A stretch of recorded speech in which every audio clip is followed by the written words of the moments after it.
Assalamualaikum warahmatullahi wabarakatuh. Om Swastiastu, Namo Buddhaya, dan salam kebajikan.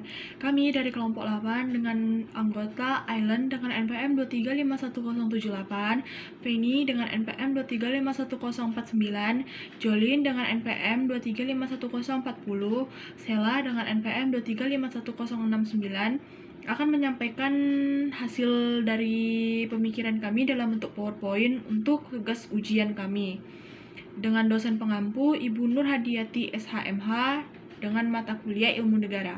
Pemilihan umum merupakan bentuk implementasi dari sistem demokrasi, juga dari penerapan sila keempat Pancasila dan pasal 1 ayat 2 Undang-Undang Negara Republik Indonesia tahun 1945.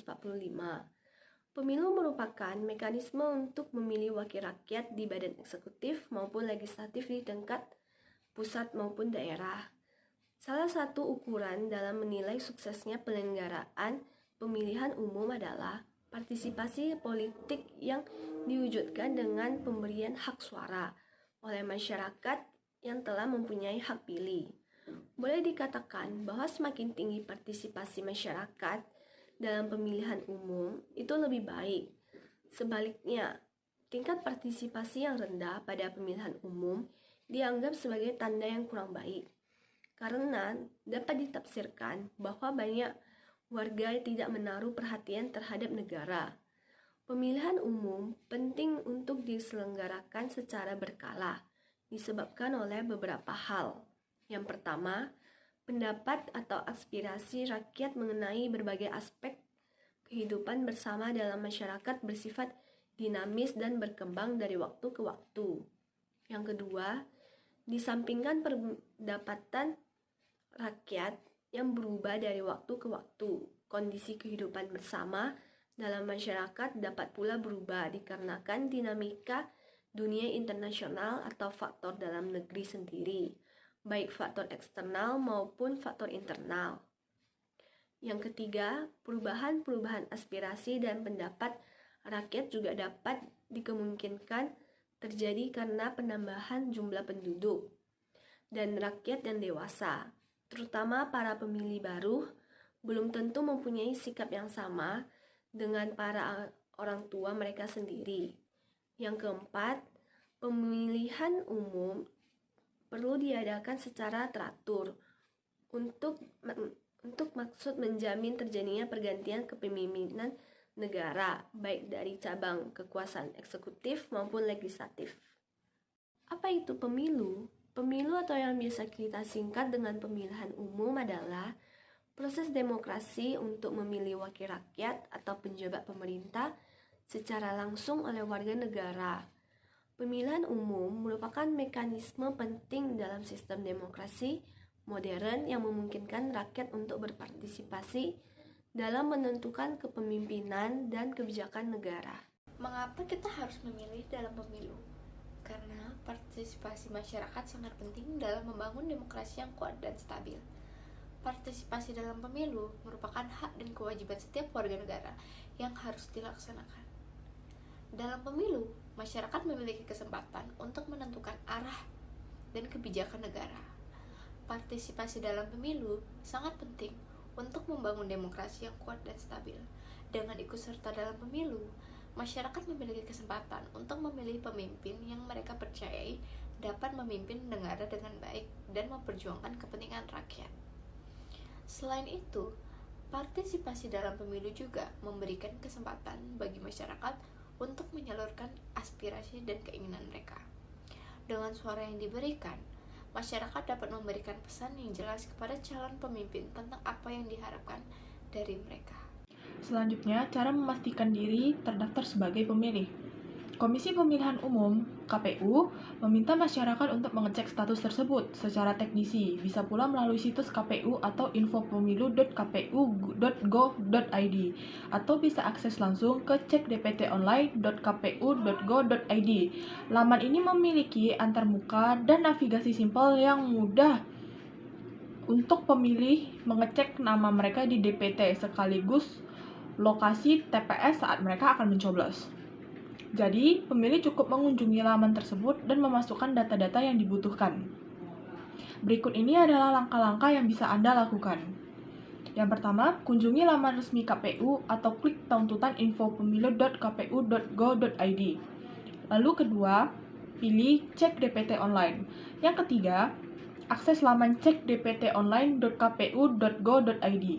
Yang keempat, di situ akan muncul tulisan pencarian data pemilih.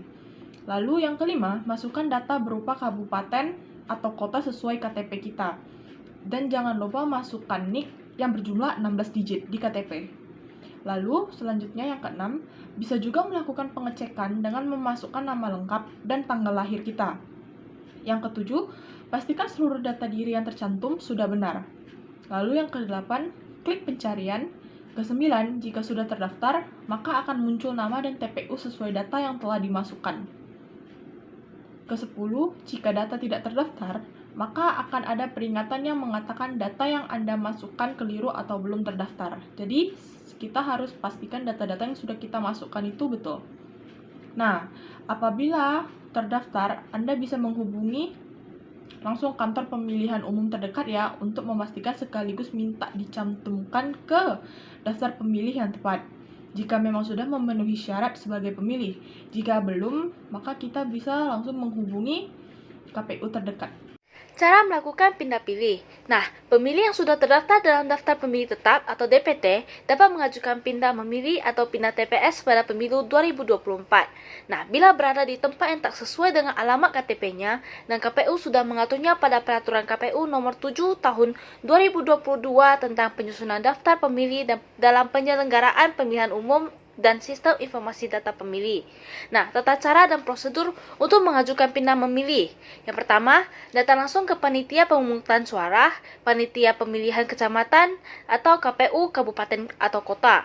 Nah, yang kedua, bawa bukti dukung alasan pindah memilih, misalnya karena tugas, bawa surat tugas, dan lain-lain.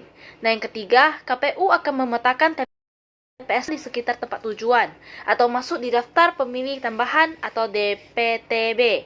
Nah, yang keempat, pemilih diberikan bukti dari KPU berupa formulir A surat pindah memilih. Nah, jadi berikut ini adalah tips cara menjadi pemilih yang cerdas. Yang pertama, pastikan terdaftar menjadi pemilih tetap. Yang kedua, cari tahu informasi dan rekam jejak para kandidat. Yang ketiga, cari tahu syarat-syarat sebagai pemilih. Yang keempat, aktif mengikuti perkembangan informasi soal pemilu. Yang kelima, jangan golput.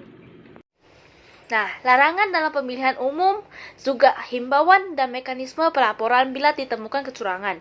Dalam Undang-Undang Nomor 7 Tahun 2017 tentang Pemilihan Umum memuat sejumlah larangan bagi pelaksana.